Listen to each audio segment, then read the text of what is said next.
Monsieur Perromort, c'est quoi cette affaire de réanimation? Parce que j'entends tout, ça fait plusieurs jours que j'en parle. C'est quoi cette affaire de réanimation? Alors, vous êtes à Cochin. Oui. Bon. Pourquoi y a-t-il plus de personnes en réa aujourd'hui alors qu'il y a moins de gens qui entrent à l'hôpital? Alors effectivement, c'est la grosse question. Moi, je ne suis pas épidémiologiste ni réanimateur, mais je me pose des questions comme vous tous.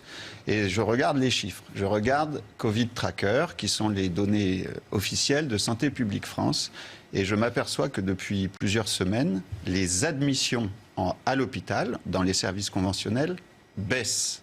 Simultanément, les admissions en réanimation augmentent.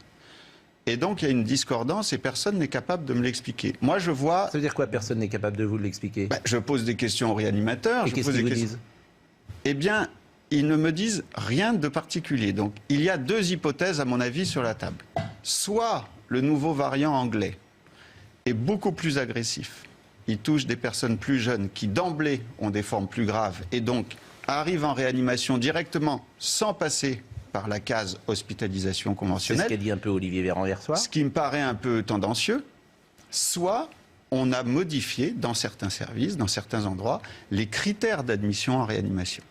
Et alors là, je ne veux pas mettre le doigt dans les choses qui fâchent, mais je sais qu'il y a des bruits qui courent et qui disent que les critères qui font rentrer les patients en réanimation sont très hétérogènes, ne sont pas du tout standardisés.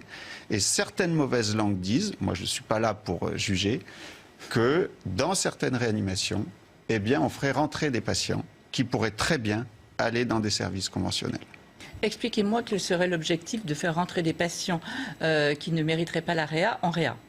Alors, écoutez, moi je n'en vois aucun sur le plan éthique, ça c'est sûr, mais on a bien vu que le débat confinement, non-confinement, avait fait des mécontents. Donc, ce que et il est tout dire... à fait possible que dans certains endroits, dans certains hôpitaux, des mécontents, pour, entre guillemets, montrer leur mécontentement, eh bien, saturent à dessein certains services de réanimation. C'est pas moi qui le dis. Je ne veux pas prendre les foudres de... Oui, mais attendez, vous dites, c'est pas moi qui le dis, je ne fais que vous le répéter. dites quand même. Oui. On ne peut pas répéter des choses. Je vous le dis parce que ce sont des bruits qui montent et qu'on entend de plus en plus. Monsieur Perromort parler parce oui, que... mais d'accord, mais c'est une manière de faire qui est toujours gênante. J'écoute le témoignage simplement de quelqu'un qui est chef du service d'urologie de l'hôpital Cochin. Il y a de la réanimation, par exemple, à Cochin. Oui. Bon, vous entrez à la réanimation à Cochin? Ça m'arrive, ça m'arrive. Bon, il y a combien de malades qui sont à Cochin en réanimation? Alors, je n'ai pas le compte exact parce qu'on a monté des réanimations hors mur. Ça, c'est vrai que les patients augmentent en réanimation et donc il faut trouver de la place. Mais tous les malades de Cochin, évidemment, sont en réanimation et il est justifié qu'ils y soient.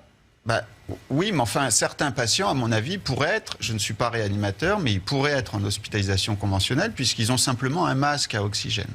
Et donc, c'est ça qui pose question. Alors, évidemment... mais c'est ça qui est compliqué pour nous, parce que comment vous pouvez juger... Juste une chose, l'évolution, enfin, la connaissance de la maladie, parce qu'au début, on ne la connaissait pas du tout, on ne savait pas ce qui se passait, on intubait quasiment très rapidement les patients qui arrivaient, qui étaient avec une saturation basse d'oxygène. On les intubait.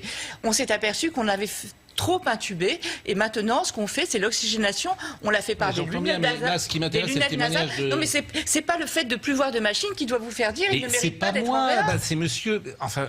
Mais pas moi. Madame répond à monsieur.